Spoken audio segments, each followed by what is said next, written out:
உடல் எடையை வந்து சீக்கிரமே குறைக்கணும், அதே சமயம் ஹெல்த்தியாக நிறைய காய்கறிகளும் சேர்த்துக்கணும் அப்படின்னு நீங்கள் நினச்சா நார்ச்சத்து அதிகமாகவும் கலோரி குறைவாகவும் உள்ள இந்த பீர்க்கங்காயை வந்து அடிக்கடி உணவில் சேர்த்துக்குங்க. பீர்க்கங்காய் தோலை வந்து சீவுனா தூக்கி எரிஞ்சிடாதீங்க, பத்திரமா எடுத்து வச்சுக்கோங்க. நம்ம இன்னைக்கு வந்து பீர்க்கங்காயை வச்சு பொரியல், அதே சமயம் அதனோட தோலை வச்சு துவையல் எப்படி செய்யலான்னு தான் இந்த வீடியோவில் பார்க்க போகிறோம். பீர்க்கங்காய் பொரியல் முதல்ல நம்ம தயார் பண்ணிடலாம். அதுக்காக நான் வந்து இந்த மாதிரி ஒரு பெரிய சைஸ் பீர்க்கங்காய் 1/2 கிலோ அளவுக்கு இருக்கும், அதை நான் வந்து எடுத்து வச்சுருக்கேன்.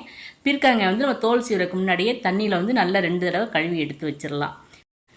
பீர்க்கங்காயோட தோலை சீவுறதுக்கு முன்னாடி பீர்க்கங்காய் வந்து கொஞ்சமாக கிள்ளி வாயில் வச்சு பார்க்கணும். கசப்புத்தன்மை கொஞ்சம் கூட இல்லை அப்படின்னா தான் அதுக்கப்புறம் நம்ம தோலை சீவ ஆரம்பிக்கணும். இப்போ பீர்க்கங்காயோட தோலெல்லாம் இந்த மாதிரி சீவினதுக்கப்புறம் அந்த தோலை வந்து தனியாக எடுத்து வச்சிடலாம். பீர்க்கங்காய் இந்த மாதிரி பிஞ்சான பீர்க்கங்காய் இருந்தால் மட்டுமே அதை வந்து சமைக்க பயன்படுத்துங்க. கொஞ்சம் முத்துனதாக இருந்துச்சுன்னா அதை நீங்கள் சமைக்க பயன்படுத்தாதீங்க, சாப்பிடவே முடியாது. இப்போ பீர்க்கங்காய் வந்து இந்த மாதிரி கொஞ்சம் பெரிய சைஸாகவே நம்ம நறுக்கி எடுத்து வச்சுக்கலாம். அதே மாதிரி தோலையும் நம்ம தனியாக எடுத்து வச்சிடலாம். வாங்க இப்போ நம்ம பீர்க்கங்காய் வச்சு ரொம்ப சிம்பிளாக பீர்க்கங்காய் பொரியல் எப்படி செய்யலாம் அப்படின்றத பார்க்கலாம். பீர்க்கங்காய் பொரியல் செய்கிறதுக்கு ஒரு கடாயில் வந்து 2 டீஸ்பூன் அளவுக்கு எண்ணெய் சேர்த்துக்குங்க. எண்ணெய் நல்லா சூடானதுக்கப்புறம் 1/2 டீஸ்பூன் கடுகு, 1/2 டீஸ்பூன் உளுந்தம்பருப்பு சேர்த்துக்குங்க. கடுகு நல்லா இந்த மாதிரி பொரிஞ்சு வந்ததுக்கப்புறம் இப்போ அடுப்பை சிம்மில் வச்சுட்டு காரத்துக்கு வந்து 3 மிளகாத்தில் இந்த மாதிரி கிள்ளி சேர்த்துக்குங்க. மிளகாத்தில் வந்து கலர் மாறுறதுக்கு முன்னாடியே கொஞ்சமாக கருவேப்பிலையும் சேர்த்துருங்க. அப்புறம் இது கூட ஒரு பெரிய வெங்காயத்தை பொடியாக நறுக்கி சேர்த்துருங்க. இப்போ வெங்காயம் வதங்குறதுக்கு கொஞ்சமாக உப்பையும் சேர்த்து நல்லா வதக்கிக்குங்க. வெங்காயம் வந்து எண்ணெயில் நல்லா வதங்கி வரட்டும்.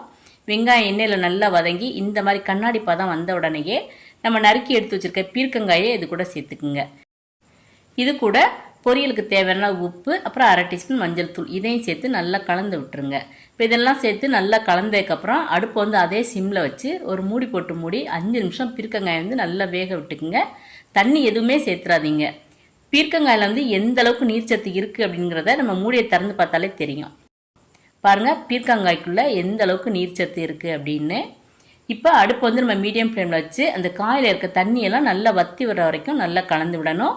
பீர்க்கங்காய் தண்ணியெல்லாம் நல்லா வற்றி இந்த மாதிரி கெட்டியாக வந்ததுக்கப்புறம் விருப்பப்பட்டால் இது கூட கொஞ்சமாக தேங்காய் துருளையும் சேர்த்து நல்லா கலந்து விட்டுக்கலாம். பீர்க்கங்காய் பொரியலுக்கு வந்து தேங்காய் துருள் வந்து அதிகமாக சேர்த்துறாதீங்க. ஏன்னா பீர்க்கங்காயே வந்து கொஞ்சம் இனிப்பு சுவையாக இருக்கும். நம்ம தேங்காய் வந்து அதிகமாக சேர்த்துட்டோம்னா இந்த பொரியல் வந்து ரொம்ப இனிப்பாக மாறிடும். அதனால கொஞ்சமாக தேங்காய் துருள் சேர்த்துக்கிட்டா போதும். தேங்காய் துருள் சேர்க்கலைனாலுமே இந்த பீர்க்கங்காய் பொரியல் வந்து சூப்பரான டேஸ்ட்டில் தான் இருக்கும். அவ்வளோதாங்க, ரொம்ப சிம்பிளாக அதே சமயம் ரொம்ப ஹெல்த்தியான பீர்க்கங்காய் பொரியல் வந்து இப்போ ரெடி ஆயிடுச்சு. இந்த பீர்க்கங்காய் பொரியல் வந்து சாம்பார் சாதம், ரசம் சாதம், காரக்குழம்பு எல்லாத்துக்குமே ஒரு சூப்பரான சைட் டிஷ்ஷாக இருக்கும். அடுத்து நம்ம பீர்க்கங்காய் தோலை வச்சு பீர்க்கங்காய் தோல் துவையல் எப்படி தயார் பண்ணலாம் அப்படின்னு பார்க்கலாம். அதுக்கு ஒரு கடாயில் 2 டீஸ்பூன் அளவுக்கு நல்லெண்ணெய் சேர்த்துக்குங்க. இப்போ எண்ணெய் நல்லா சூடானதுக்கப்புறம் 1 டேபிள் ஸ்பூன் உளுந்தம்பருப்பு சேர்த்துக்குங்க. அடுப்பை மீடியம் ஃப்ளேம் வச்சு உளுந்தம்பருப்பை வந்து நல்லா இந்த மாதிரி பொன்னிறமாக வரைக்கும் நல்லா வறுத்துக்குங்க. உளுந்தம்பருப்பு வந்து நல்லா இந்த மாதிரி கலர் மாறி வரும்போது இது கூட கொஞ்சமாக பெருங்காயத்தூள் சேர்த்துக்குங்க. அப்படி இல்லைன்னா கொஞ்சமாக கட்டி பெருங்காயம் சேர்த்துக்குங்க.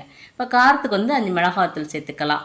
இப்போ மிளகாத்தூள் வந்து கலர் மாறுறதுக்கு முன்னாடியே இது கூட கொஞ்சமாக கருவேப்பிலையும் சேர்த்துக்கணும். இப்போ அதையும் சேர்த்து நல்லா இந்த மாதிரி கலந்து விட்டதுக்கப்புறம் நம்ம சீவி எடுத்து வச்சுருக்க இந்த பீர்க்கங்காய் தோலை வந்து இது கூட சேர்த்துக்கணும். பீர்க்கங்காய் தோலை வந்து அடுப்பை மீடியம் ஃப்ளேம் வச்சு நல்லா வதக்கிக்கணும். பீர்க்கங்காய் தோல் வந்து எண்ணெயில் நல்லா வதங்கி நல்லா சுருண்டு வரணும். அதே மாதிரி அதனோட கலரும் நல்லா மாறி வரணும். அது வரைக்கும் நம்ம எண்ணெயில் வந்து நல்லா வதக்கி எடுத்துக்கணும். நம்ம அந்த மாதிரி பீர்க்கங்காய் தோலை வந்து சரியாக வதக்கலை அப்படின்னா பீர்க்கங்காய் தோல் துவையலும் நல்லா இருக்காது. அதே மாதிரி மிக்சியில் அரைச்சோம்னா அது நாராக இருக்கும். அதனால நல்லா சுருண்டு இந்த அளவுக்கு சாஃப்டாக வர்ற வரைக்கும் நல்லா வதக்கி எடுத்துக்குங்க. பாருங்கள் பீர்க்கங்காய் தோல் வந்து நல்லா சுருண்டு இந்த மாதிரி கலர் மாறி வரணும்.